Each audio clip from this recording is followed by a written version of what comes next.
Okay folks, welcome to the first teaching tutorial from the ICT monthly mentorship for month of September 2016. This is the first of 8. Each month you'll get 8 individual teaching tutorials that will complement the general theme for the month. This particular teaching is going to be elements to a trade setup. And as you probably noticed this month so far, we've been focusing primarily on showing the consistency that's able to be delivered to you as a developing trader after you've submitted the time and you've done the work with the exercises and the content materials that we're going to be presenting to you. When we refer to elements to a trade setup, there's really just 2 primary concerns, and one is obviously context or framework surrounding the idea. In other words, what makes the idea favorable for a trade. It's not just simply, well, my indicator tells me this or my support resistance level tells me that. There has to be something that builds a reason to want to do this trade. In my material, we're going to be learning 4 specific principles, and we're going to be dealing with them in general terms, and then what we do in those conditions. What are we specifically pairing up with in terms of the ICT tools? The first one is going to be expansion. Okay, we're going to talk about expansion and what we look for in that condition. We're going to be talking about retracements and what tool or concept we used for retracements, reversal, and lastly consolidation. Now each one of these 4 give a specific framework and a context to the marketplace that you're going to be trading in. They can only be one of these 4 conditions. Either the market's going to be expanding, running away, in other words, trending, a retracement or a pullback, altogether reversal, and obviously when the market's doing nothing, it's consolidating. But really, we all learned in the Market Maker series that there's really no such thing as the market doing nothing in consolidation. It's actually accumulating orders. Now the other characteristic we use for defining elements to a trade setup is using these 4 criteria for context and framework to specific reference points in institutional order flow. The first one is order blocks. The second one is fair value gaps and liquidity voids, liquidity pools and stop runs, and lastly equilibrium.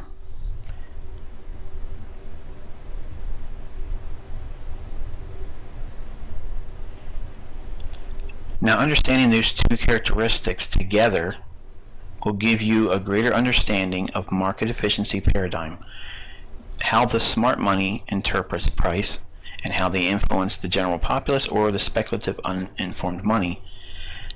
It's going to be a rather illuminating tutorial actually. You're going to be able to look at the marketplace with an expectation of knowing what tool to apply based on what the market's providing you right now. It only takes a second or 2 to look at the marketplace, determine, okay, what characteristic are we trading in? So that way you can build a context or framework on how you're going to approach the marketplace. Sometimes you'll have right away an issue where you can say, I'm not going to do anything because the market's consolidating, I'm going to be waiting. The other 3 conditions are going to be providing you an opportunity to take action relative to the tools that we couple with those conditions or context.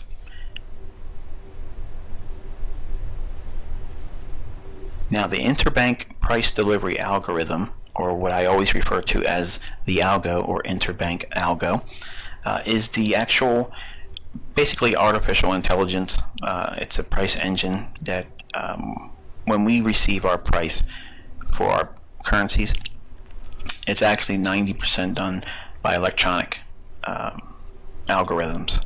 So it's all computer based now. It used to be open outcry in the pits, but there's no longer an auction market. It's all AI, and it's based on the principles I've been teaching for about 7 years now.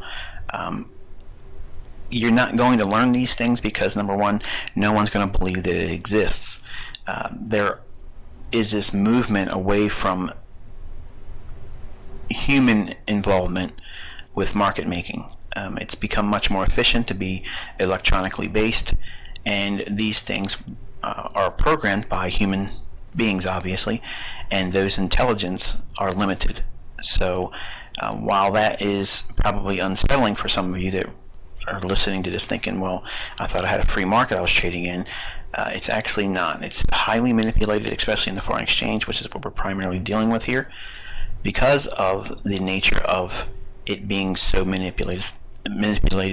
The fingerprints, if you will, are easy to see once you understand the operations and the conditions that the market maker interbank price delivery algorithm functions.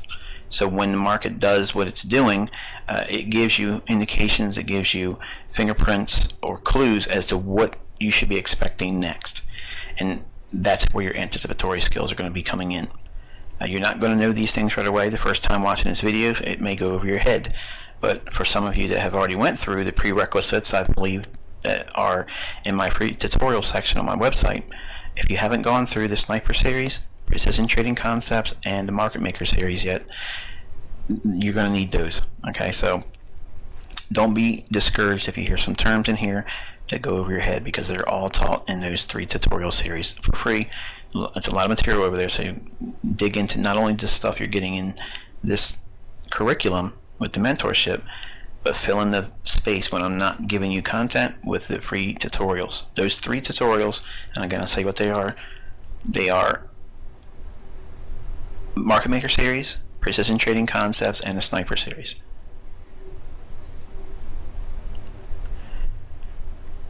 Okay, the interbank algo. Okay, obviously there's going to be times when the market goes sideways or it's in a consolidation, or what I refer to as a holding pattern. Now when this happens, the market will be looking to do an expansion. Okay, so all markets start from a consolidation, they move into an expansion. That means there's an impulse move or an impulse price swing. After that impulse swing, okay, either it goes back to a consolidation again, or it goes to a retracement. When the retracement happens, it goes back down into another level of expansion, or after the expansion, it can go to a reversal pattern.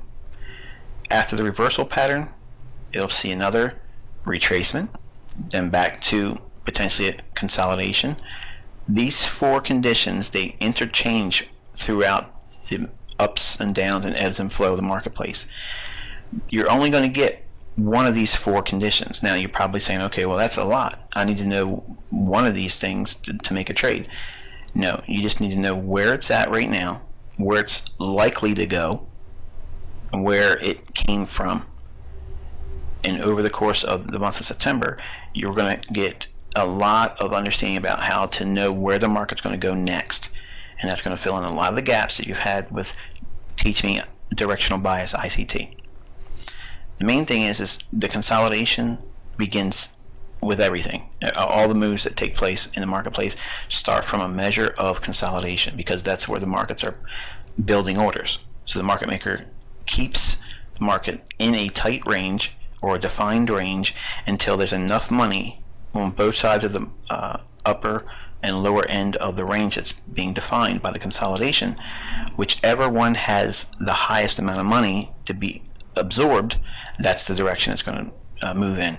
We don't always know what that is, but we wait for the expansion. When the expansion occurs, that's when we get the clue as to what the market is most likely going to be doing.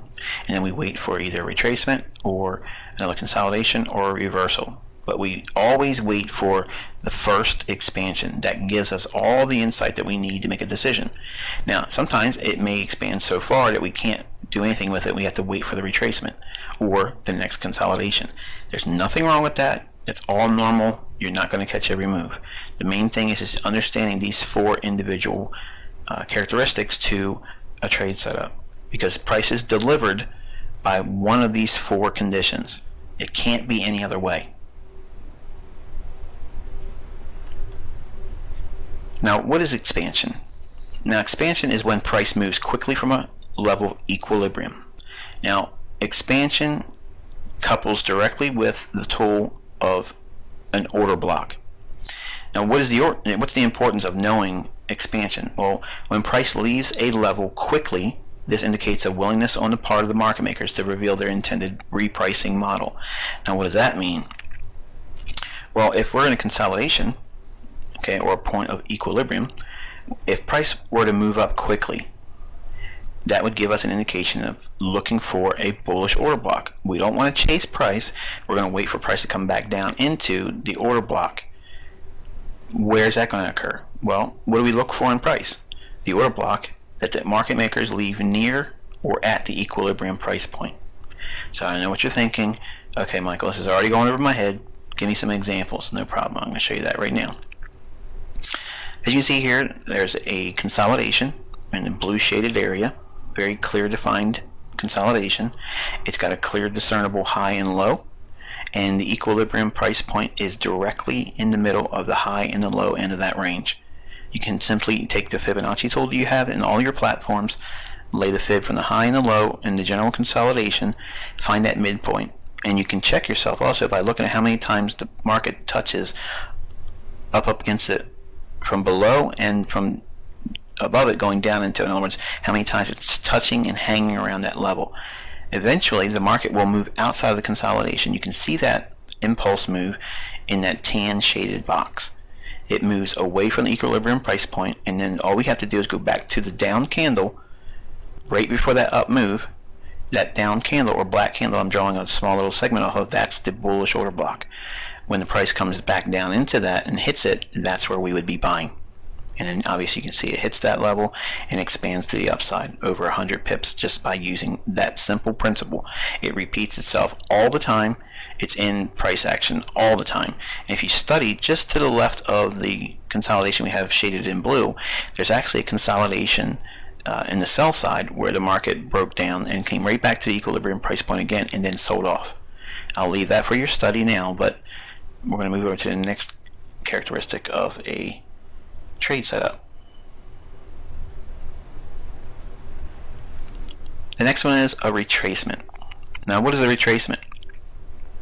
Retracement is when price moves back inside the recently created price range. Now, years ago, I think it was in 2012, I did a webinar called Trading Inside the Range, and a lot of folks that were following me on one of the forums that is pretty popular on the internet, they went head over heels when they learned this simple principle of understanding how you can trade inside of a range, and it doesn't even have to break out, it doesn't have to trend. You can define the range by a high and a low and trade inside that range. And that was the beginning basis point of how I brought a lot of people from that forum into the understanding of an order block. The order block was introduced in the Sniper series tutorial on my website, but prior to that I just gave indications and clues about what an order block was without actually really referring to or spelling it out for everyone. What's the importance of the retracement? Well, when price returns inside a recent price range, this indicates a willingness on the part of the market makers to reprice to levels not efficiently traded for fair value. When we're thinking retracement, the go-to is for ICT tools, we're looking for liquidity gaps and liquidity voids. When we look for price, when we see run-ups real quick and run-downs in price, in other words, real quick rallies up or real quick rallies down in price, many times that range that's created will want to come back in and close that in. And I'll give you an example of what that looks like now. Okay, this is an example of a retracement. As you can see here, the orange shaded area, we had a real quick sudden movement away from a price level, and that quick sudden movement creates what we call as a liquidity void. In other words, as the market drops aggressively like that, there's going to be pockets where the price wasn't actually delivered on every available price level at that in that range. It moved too quickly, it skipped, or it created gaps. Well, what we'll do is we'll wait as a trader. We won't chase price. We'll wait and say, okay, well, there's going to be either an indication to get long and try to fill in that range, or we can wait for it to come all the way back up to it and fill in the liquidity void. Once it hits it, then it'll probably resume going lower. And that's what we're looking for in terms of a liquidity void. So we've covered 3 conditions. The next one is the reversal.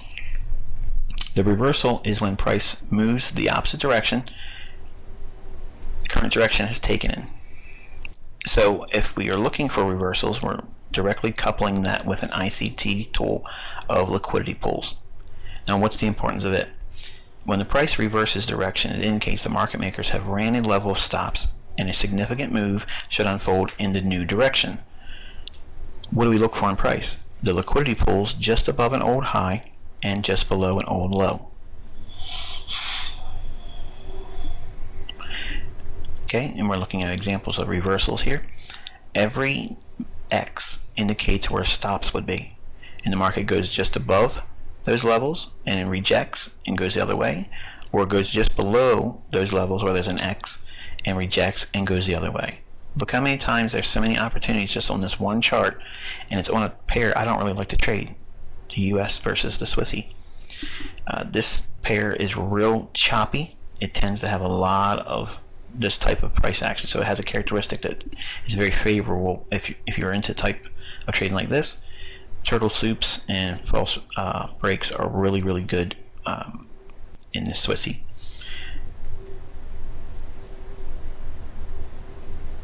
And lastly, we have consolidation. And whenever we're referring to consolidation, we're directly relating that to an ICT tool of equilibrium. What is consolidation? Consolidation is when price moves inside a clear trading range and shows no willingness to move significantly higher or lower. Now, what's the importance? When price consolidates, it indicates the market makers are allowing orders to build on both sides of the market. Expect a new expansion near term. Now, what do we look for in price? We're waiting for the impulse move or impulse swing in price away from the equilibrium price level that is found exactly in the halfway point of the consolidation range. And I'll show you an example of what that looks like. Here we see where we've identified a range defined specifically by the bodies of the candles, not the wicks. As you can see, price moves out in an expansive manner and then comes right back down to the equilibrium price point and then expands to the outside. By having an understanding of these specific characteristics and elements of trading a setup, you'll give yourself framework to first learn how to practice and study price action, and eventually work towards understanding consistent setup discovery. And by utilizing the time with me on a daily basis, we'll be able to frame these characteristics and pull out specific elements to a trade setup by repetition, and by using the daily time with me where we can outline the elements of a trade setup. We'll be able to do all these things in a manner where you'll be able to retain it, make it yours. You'll be able to discover really what type of trader you're going to be, because one of these characteristics is going to be your bread and butter condition. Some of you will trust the equilibrium. Some of you will trust the order block. Some of you will look for the void or the liquidity gaps to trade into. Some of you will have one or two of these characteristics and you'll trade within those parameters. They'll frame your trades. Some of you will eventually grow into understanding all of them and be universal, but don't think that you have to have all of them well known and under your belt before you're actually consistent, because you can just find one element as we described here. If we just find one for you, just for you, one, you can start being consistently profitable in your trading. It only takes one setup. You know what context or framework you're going to trade in, couple that with an ICT tool, and then wait for those conditions. You're not going to get a trade every single day, but you can get a couple of them every single week. If you look at 4 major pairs with one condition or criteria, you'll find a trade every single day.